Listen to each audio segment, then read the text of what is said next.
Oramos. Señor, te damos gracias porque aquí vemos, Señor, un pasaje que verdaderamente nos llena de esperanza. Cuando vemos, oh Señor, las tinieblas en las que nos encontrábamos, la luz en Cristo y ahora una nueva obediencia, una nueva creación en Él.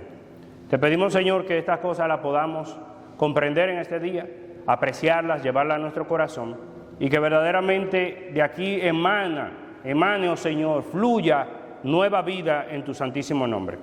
Mira, Padre, que te lo suplicamos en el nombre del Señor Jesucristo. Amén. Amén. Una de las historias que llama mucho mi atención es la historia de una joven que se llamó Mary Jones. En 1784, Mary Jones nació en una familia muy pobre, un pueblo rural de Gales, y vivía, como ya dije, en una extrema pobreza, no tenían acceso a la educación, ni siquiera había una Biblia. Eran caras estas y eran escasas el poder tener una Biblia. A los 8 años, Mary perdió a su padre y su vida parecía destinada a la insignificancia, pero Mary tenía un deseo ardiente de conocer a Dios, porque sus padres desde pequeña le enseñaron en cuanto a Dios, aunque no tenían una Biblia. Las historias bíblicas que escuchaba en la iglesia llenaban de gozo su corazón. A los 9 años comenzó a caminar 2 millas cada semana para asistir a una escuela dominical donde aprendió a leer. Durante 6 años ahorró cada centavo trabajando y vendiendo productos, soñando con tener su propia Biblia. En 1799, a los 15 años, caminó descalza 25 millas hasta un pueblo llamado Bala para comprarla al reverendo Thomas Charles.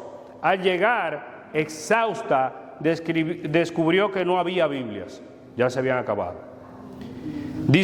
Ya no había nada disponible. Llorando contó su historia y el reverendo, conmovido, le dio una de las pocas que tenía reservadas. La Biblia transformó a Mary, la leía diariamente, memorizaba pasajes y compartía su fe en su comunidad. Su historia no terminó ahí.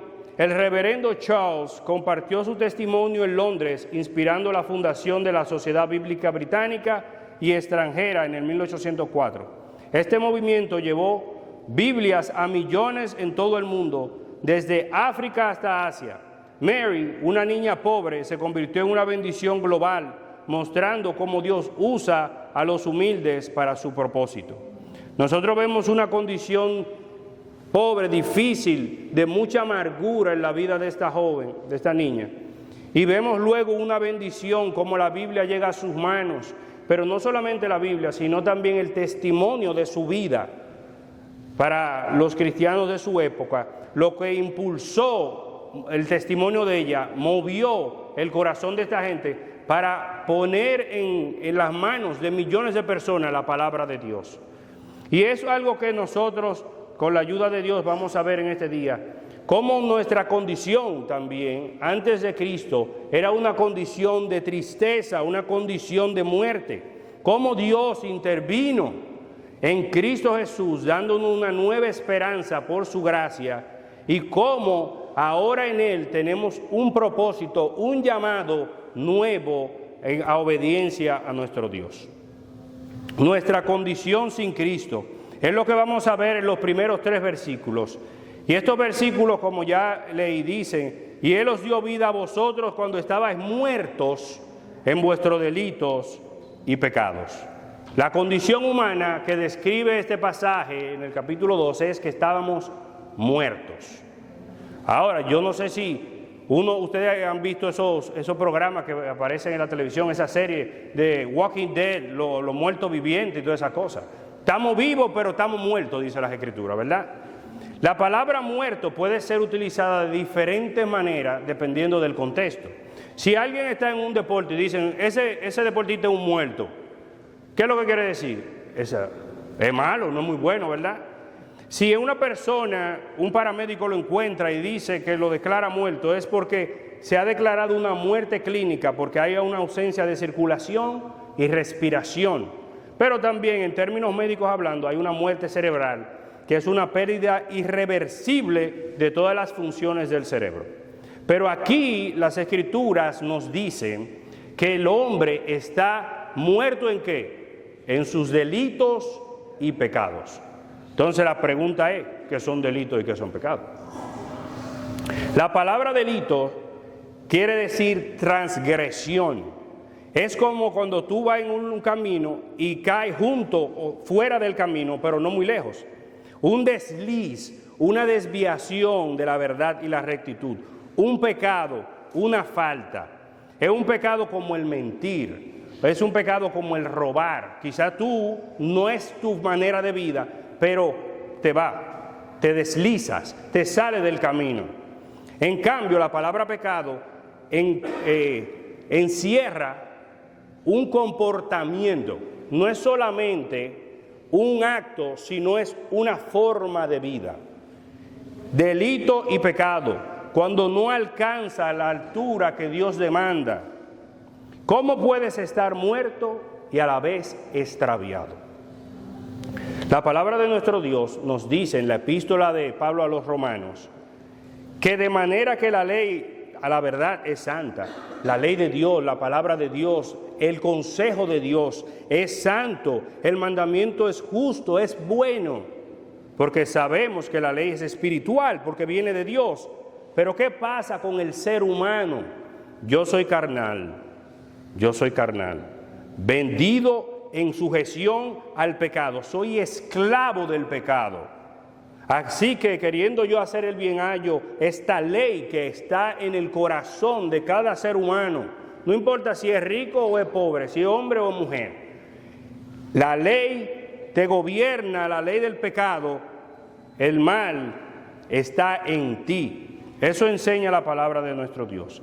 Es incapaz el hombre de obrar a la voluntad perfecta de Dios. Y en el versículo 2, nosotros vemos que no solamente nos describe el sistema en el que nosotros como seres humanos nosotros hemos venido a este mundo, un sistema que es contrario a la santidad, a la persona de nuestro Dios. Dice, en los cuales anduvimos en otro tiempo, en esa manera de vivir, ustedes están muertos en delito y en pecado. Y le dice Pablo a los efesios, miren, ustedes andaban así, en ese delito y ese pecado, muertos en otro tiempo, ¿siguiendo qué? Siguiendo la corriente del mundo, conforme al príncipe de la potestad del aire, el espíritu que ahora opera en los hijos de desobediencia. ¿Qué quiere decir esto? Caminaban. Cuando la palabra de Dios dice caminaban, eso quiere decir, es un hebraísmo para decir, ustedes vivían, ¿verdad? Esa es la manera en que ustedes vivían. El curso del mundo y este mundo se encausa según los propósitos del príncipe de la potestad de los aires, un gobernante de las tinieblas, porque dice la palabra de Dios que opera en los hijos de desobediencia. Y me llama mucho la atención que dice que ese espíritu de maldad opera en los hijos de desobediencia, porque la palabra que aparece de operar es energuntos, que quiere decir que le da la fuerza. Es como cuando tú le das un booster a un carro. Así mismo hace el espíritu de la maldad a los hijos, a los hombres que nacen en nuestro mundo. Ese espíritu de la maldad lo que hace, como el Espíritu Santo fortalece a los cristianos, pues entonces dice que lo energiza, lo fortalece, lo mueve a obrar mal, porque son hijos de desobediencia, porque están muertos en sus delitos y pecados. Su corazón está inclinado. No, eso no quiere decir que todo lo que tú haces completamente es maldad, pero lo que quiere decir es que está inclinado en delito y pecado hacia la maldad, no hacia buscar la voluntad de Dios. Porque dice en el libro de Romanos que no hay quien ame a Dios, no hay quien lo busque, todos nos debíamos, a una nos hicimos inútiles, no hay quien busque a Dios, no hay ni siquiera uno. Nosotros buscamos a Dios porque Él nos buscó a nosotros primero, porque alguien nos llamó, porque alguien nos dice, Cristo te llama, ven, busca, el Señor aún te ama. Pero entonces aquí vemos en este pasaje que hay huestes espirituales y Dios entonces ha entregado al hombre en su maldad a ella. Y yo recuerdo el pasaje en el libro de los Éxodos, cuando Israel, que Dios lo sacó de Egipto y estaba con Moisés en el desierto, estaba en constante rebelión y desobedecía. Y Dios en un momento le dice a Moisés, mira, yo me voy a apartar y yo voy a dejar un ángel, como si fuera un gobernador, para que él esté con ustedes, porque si no yo me voy a llenar en ira y voy a destruir al pueblo. Pero Moisés ruega y pide, no, Señor, no te apartes de nosotros, quédate con nosotros, porque si tú no vas con nosotros, no nos lleva a ningún lado. Pero hay una realidad de que Dios se apartó, porque Dios no puede tener comunión con el pecado. No hay comunión entre la luz y las tinieblas, dice la palabra de nuestro Dios. Sabemos que somos de Dios, también dice las Escrituras, pero el mundo entero está en manos del maligno. El mundo sigue el curso del maligno. Pero un alma a la vez, toda lengua confesará que Jesucristo es el Señor en el cielo, en la tierra y aún en el inframundo.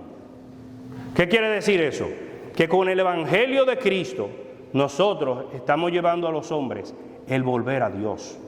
La palabra arrepentimiento quiere decir, deja de caminar en contra de Dios, saliéndote del camino, en delitos y pecado y muerto. Vuelve a Dios que te llama. Jesucristo dice, arrepentíos y creed en el Evangelio. Eso quiere decir, vuelvan a mi Padre y crean en las buenas noticias del Evangelio, que Jesucristo entregó su vida por los pecadores. Dios no quiere la muerte del que muere, pero entonces en el tiempo y en el día llegará en que aún esas huestes espirituales de maldad en las regiones celestes serán sujetadas y echadas en el lago de fuego y azufre, porque Dios hará todo el mundo, la tierra, el cielo nuevo y la tierra nueva al final de los tiempos.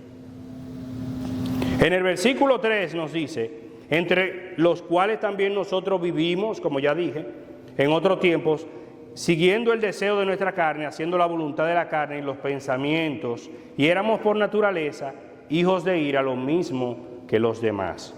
Eran hijos de ira. Los deseos de la carne es lo que seguíamos. Como yo dije al principio, hay una ley dentro de nosotros que nos hace esclavos de los deseos y los pensamientos que van en contra de la ley de Dios. Esa era la vida que vivíamos, ese era el pan que comíamos, es el agua que bebíamos y el oxígeno que antes respirábamos. La vida de desobediencia, de muerte, de delito, lejos de Dios. No era cumpliendo profecías de Dios, no era cumpliendo la voluntad de Dios, es cumpliendo lo que yo quiera, lo que mi deseo me diga. Que dice, no es lo que dice el catecismo de Dios, como estamos enseñando los miércoles, no, es el catecismo del corazón del hombre en su estado natural, que dice en su primera pregunta, el fin principal del hombre es vivir feliz según su propio deseo. Ese era lo que seguía el hombre, o lo que seguían estos efesios. Y la palabra griega es telematos sarcos, siguiendo la voluntad de la carne, a los pies de la carne y los pensamientos. Éramos por naturaleza hijos de ira, pero gloria a Dios que eso no se quedó ahí. Gloria a Dios que eso no se quedó ahí. Vamos a ver qué dice en el versículo del 4 al 7, donde vemos su gracia transformadora, la intervención de Dios en nuestro favor. Dice así en el versículo 4, pero Dios, que es rico en misericordia, es rico, por su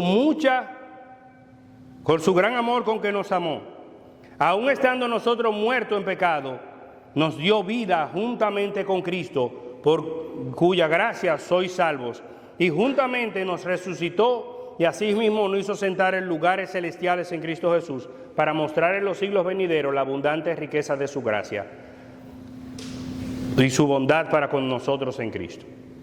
Algo bien bello que nos dice aquí es que Dios es rico en misericordia, es rico, abundante en compasión.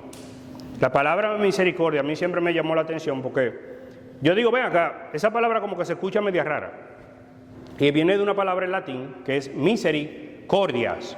Eso quiere decir que tu corazón se mueve cuando tú ves la miseria en la que se encuentra una persona.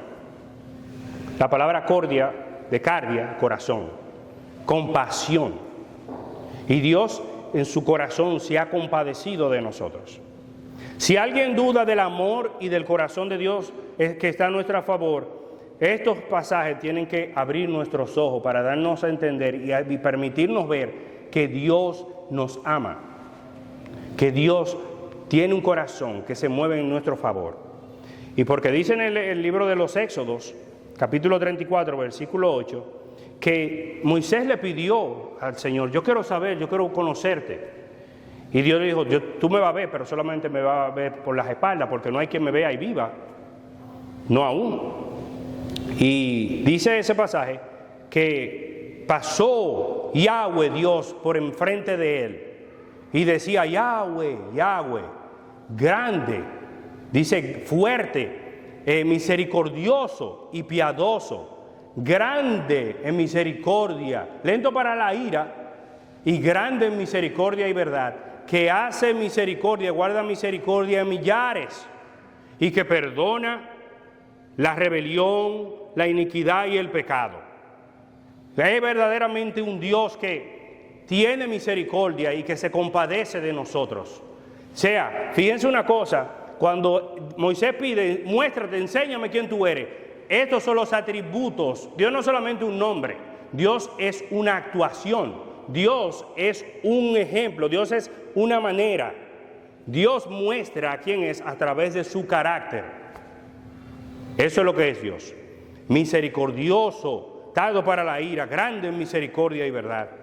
Y en Efesios capítulo 5 vemos entonces que aun estando nosotros muertos en pecado, nos dio vida juntamente con Cristo. Por gracia sois salvos.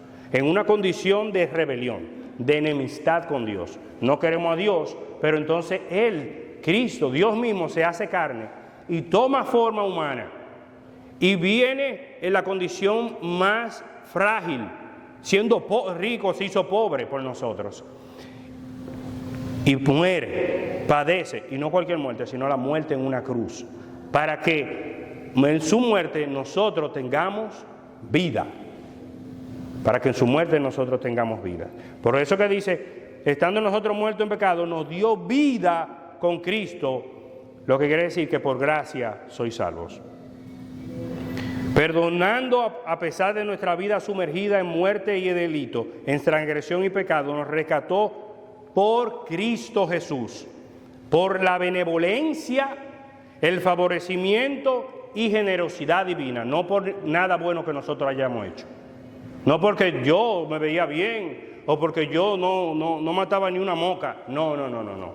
Por su benevolencia, por su favor, es que Él extiende su mano a hombres en un estado muerto y le da vida en Cristo. Amén.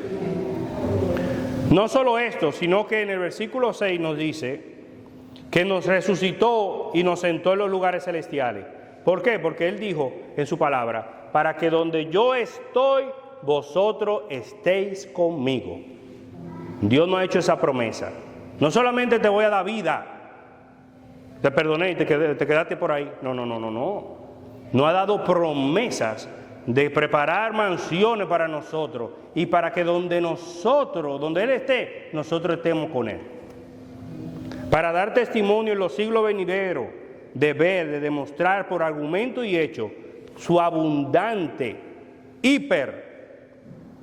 gracia, su amor y su favor. Es como cuando tú agarras una lanza y la tiras, pero mucho más allá de lo que tú pensabas. Wow, pero se fue lejos, verdaderamente lejos. Eso ha hecho Dios por nosotros. Fue mucho más allá de lo que imaginábamos. Botó la casa, trascendió, sobrepasó, excedió la riqueza en benevolencia para con nosotros en Cristo. Ese es Dios. Muertos en delito y en pecado, pero buscadme y viviréis. Porque si viviereis conforme a la carne, dice Romanos, moriréis. Mas si por el Espíritu mortifica o le da muerte a las obras del cuerpo, viviréis. Tiene una sentencia de muerte sobre ti. El alma que pecare, esa morirá.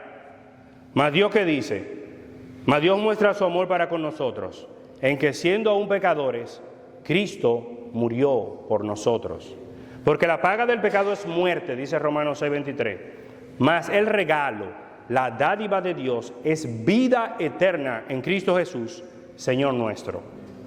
El propósito de la salvación, para vivir para su gloria. Versículo 8 al 10. Por la gracia o el favor divino, benevolencia, habéis sido rescatados por medio de la fe, y esto no viene de ustedes, sino de Dios. ¿Qué viene de Dios? Yo me pregunto, porque aquí menciona tres cosas. Dice la gracia, dice la fe y la salvación. Y yo me pregunto, pero ¿cuál de las tres cosas es la que viene de Dios? Vamos a ver. La palabra dice esto, la palabra que dice, y esto viene de Dios, es un término neutro en el griego y no se refiere directamente a un sustantivo específico, como gracia o fe, que son femeninos, sino más bien probablemente la idea general de la frase, el proceso completo de ser salvo por la gracia, por la fe, salvo por gracia por medio de la fe. Sin embargo, los teólogos han debatido tres interpretaciones principales. Esto se refiere a la salvación, porque la salvación es un don de Dios, ya que el resultado final descrito en el versículo, nadie puede salvarse a sí mismo, es un regalo que viene del cielo. Pero la gracia es claramente también un don de Dios, ya que es su favor inmerecido, no algo que humano pueda reproducir. ¿Y qué se dice de la fe? Alguien puede decir, no, pero la fe es de los hombres. Algunos argumentan incluso que la fe es un don de Dios, también no viene de los hombres, dado que la capacidad de creer también depende de su obra, no de nosotros. La obra que Él ha realizado es lo que Él nos llama a creer en eso. No es algo que nosotros simplemente creamos lo que nosotros queramos, sino es lo que Él ha obrado en su gracia y misericordia en favor nuestro. O sea, que cuando hablamos de qué es lo que viene de Dios, todo. La gracia por medio de la fe y por ella somos salvos. Todo viene de Dios, nada es nuestro. Es un don del Señor. De Dios es la procedencia de todo el bien que nosotros en Cristo hemos de recibir. En el versículo 9 nos dice, entonces, luego de que dice eso, que le pertenece a Él, dice, no por obras, para que nadie se gloríe. En vista de lo anterior, la respuesta adecuada o apropiada es no gloriarse o exaltarse, buscar recibir honor, sino que seamos humildes de corazón ante Dios por todo lo que Él ha hecho en su Hijo. Bienaventurados los pobres en espíritu, porque ellos recibirán la tierra por herencia. Y dice un himno, a Dios sea la gloria. Amén. En el versículo 10 dice, porque somos hechuras suyas, criados en Cristo Jesús para buenas obras, las cuales Dios preparó de antemano para que anduviésemos en ellas.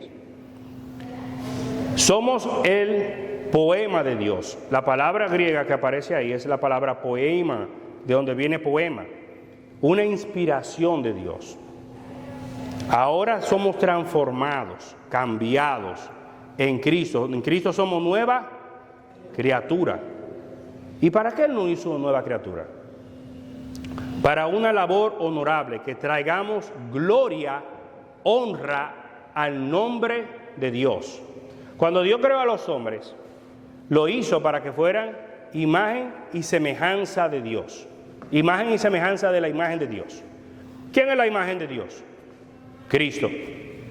Jesús dice en el Evangelio de Juan, capítulo 1, que Él es la imagen visible del Dios invisible. Y cuando Dios nos llama, que somos imagen y semejanza de Él, nos dice en el Nuevo Testamento, encadenando o atando el concepto de la imagen desde el principio de los tiempos con el Señor Jesús, para que nosotros seamos reflejo de Cristo. Somos cristianos, nosotros debemos seguir en pos del ejemplo de nuestro Señor para ser una imagen de Cristo a los hombres y traer con ello gloria a Dios. Por lo tanto, Él dice que Él preparó de antemano unas obras para que nosotros anduviéramos en ellas. Cuando dice de antemano, hay un versículo en Isaías que habla acerca de esto, y es como cuando una persona está preparando un arado Tú estás preparado. Hay un campo donde hay que sembrar. Dios de antemano preparó un arado, preparó ese campo para aquellos que habían de venir a nacer en Cristo. Arará todo el día, dice, romperá y quebrará los terrones. Tú prepara el terreno, pero no sigue arando. En un punto tiene que sembrar, cosechar y recoger la mies. Hay un tiempo para todo. Hay un tiempo en que nosotros que venimos al Señor somos bebés en Cristo, pero vamos creciendo, vamos cambiando, vamos creciendo, y el Señor va preparando las obras que preparó de antemano para que nosotros demos fruto a 30, a 60 y a 100 por uno, que debe de ser nuestra oración, debe de ser la preocupación de nuestra alma. Señor, yo no solamente quiero estar en Cristo, yo quiero rendir frutos a 30, a 60 y a 100 por uno. Yo quiero ser verdaderamente una semilla que cayó en la buena tierra. ¿Usted sabe cuál es una de las cosas que me llama mucho la atención de la semilla que cayó entre espinos y que los espinos la ahogaron? Los espinos son la ansiedad y los afanes del mundo. Tú tienes mucho afán, y tenemos mucho afán aquí. Tienes que trabajar 40 horas, 50 o 60 horas. Aquí no hay tiempo que parece que para nada. Además de eso tenemos a nuestras esposas, los esposos, los hijos y muchísimas situaciones. Hay 10,000 biles que hay que pagar. Y hay gente que tiene además de eso la bendición de tener una casa, pero eso son preocupaciones también que se añaden. Hay personas que tienen negocios. Los afanes de este mundo ahogan la palabra de nuestro Dios. Entonces nosotros debemos de buscar en oración: Señor, ayúdame en medio de toda la caterva de cosas que parece que me hunden, a glorificarte a ti, a buscar vivir conforme a las obras que tú preparaste de antemano para que yo anduviera en ella. Porque yo necesito, Señor, caminar contigo, reflejar a Jesucristo en la vida de mi familia, de la iglesia, de los que están afuera, para que ellos vengan y crean y vivan. Amén. Necesitamos verdaderamente ser transformados por Cristo Jesús para buenas obras, las cuales Dios preparó de antemano. En el versículo del 1 al 10, ¿qué hemos visto? Pasamos de ser incapaz por estar muerto en mi delito y pecado, a ver a Dios enviando a su Hijo Cristo, quien nos salvó y nos lavó de nuestro pecado con su sangre. Y ahora debemos andar en buenas obras que Él preparó. ¿Cuáles son esas buenas obras? Y esto es algo de lo que hasta el momento, desde el capítulo 1 al 2 en que estamos, Pablo se enfoca principalmente en las bendiciones espirituales y en la obra redentora de Dios en los creyentes. Y él desarrolla una teología profunda sobre la elección, la redención, la gracia y la salvación. Él nos da una base doctrinal de lo que Dios ha hecho por nosotros, lo que nosotros hemos recibido en Jesucristo.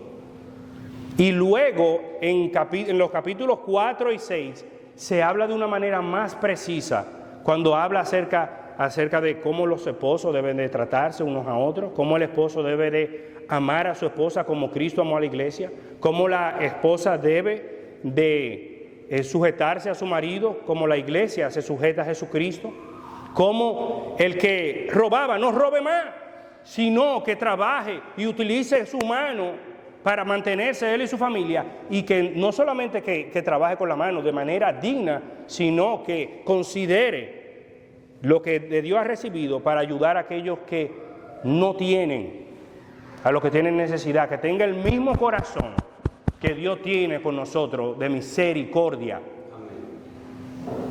Entonces nosotros veremos, para que vean la importancia de toda la palabra y el consejo de Dios, estamos aprendiendo el amor y la obra que Dios ha tenido desde antes de la fundación del mundo y cómo lo ha venido realizando en Jesucristo y salvando y rescatando a los hombres. Pero hay un momento en que esa obra entonces ha de producir una obra en nosotros. Y es algo bello y precioso que debemos de reconocer, que no somos salvos, como dice ahí, No somos salvos por obras, pero, como dijo, no recuerdo si fue Calvino o Lutero, no somos salvos por obras, pero somos salvos para buenas obras.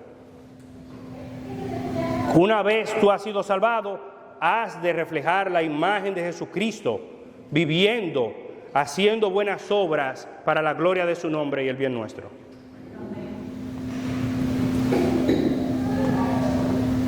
Aplicación. ¿Cómo nos podemos preparar para esas obras? En 2 Timoteo 3, 15 al 16, nos dice así: para aquellos que no son creyentes, dice en el 15, desde la niñez has sabido las sagradas escrituras, las cuales te pueden hacer sabio para la salvación por la fe que es en Cristo Jesús. Cuando la persona que no cree se expone, como decíamos el miércoles, a las escrituras, la palabra de Dios, las escrituras tienen un propósito, y es de darnos a entender quién es Dios y lo que Él demanda de nosotros, lo que Él ha hecho por nosotros. Y la palabra nos dice entonces que de tal manera amó Dios al mundo, que ha dado a su Hijo unigénito, para que todo aquel que en Él cree, en Jesús, no se pierda, mas tenga vida eterna. Entonces la palabra nos encausa el camino por el que nosotros podemos volver a Dios, y es a través de su Hijo Jesucristo. Fíjense cómo las Escrituras tienen el poder dado por Dios, es el medio dado por el Señor para que nosotros podamos prepararnos para esa obra. Mira cómo va comenzando. Primero el Señor te hace crecer, nacer de nuevo. Está haciendo una obra, está el Señor obrando.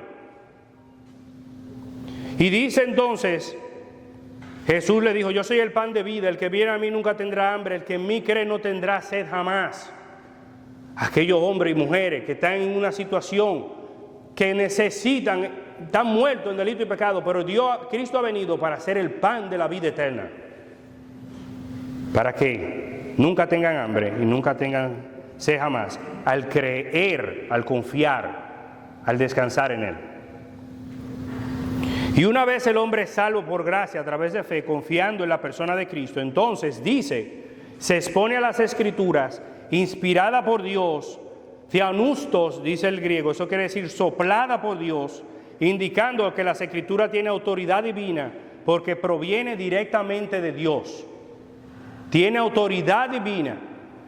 4 funciones prácticas de esas Escrituras para prepararnos a nosotros para las buenas obras que Él preparó de antemano, para que anduviéramos en ellas. Nos enseñan, provee la verdad doctrinal sobre Dios, la humanidad y la vida cristiana. Nos redarguye la Biblia, nos confronta cuando hay un pecado en nosotros, mostrándonos que te has desviado de la voluntad de Dios, para que tú veas, Señor, wow, pero verdaderamente yo hablé iracundamente, le hablé de una manera inapropiada a esta persona, yo hice mal, perdóname, Señor, ayúdame a volver al camino y pedir perdón a quien yo he ofendido. Corregir, porque no solamente te enseña el pecado, tú pecaste, sino que te dice, pide perdón, arrepiéntete. El que encubre su pecado no prosperará, mas el que lo confiesa y los abandona alcanzará la misericordia del Señor. Eso es redarguir, no solamente señalar el pecado, sino decirte, mira, este es el camino de regreso para resarcir tu maldad. Y te instruye porque forma tu carácter para vivir una vida justa, alineada con la voluntad de Dios. Es como si fuera un maestro y sus discípulos. Te dice, ven, observa, sigue en pos de mí y aprende. Dios tiene ese propósito en su palabra. Entonces, ¿qué va a suceder? Dice el versículo 17, a fin de que el hombre de Dios sea perfecto, equipado para toda buena obra.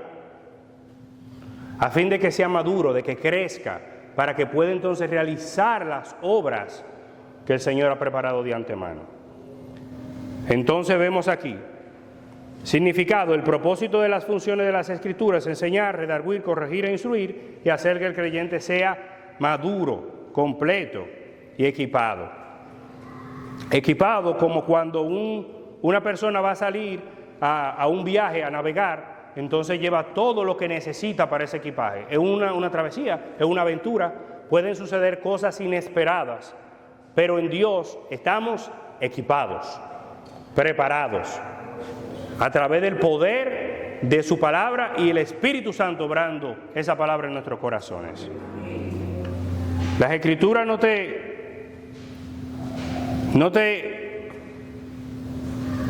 la Escritura te trae conocimiento de la salvación y te prepara para el propósito de Dios, capacitándote para cualquier buena obra.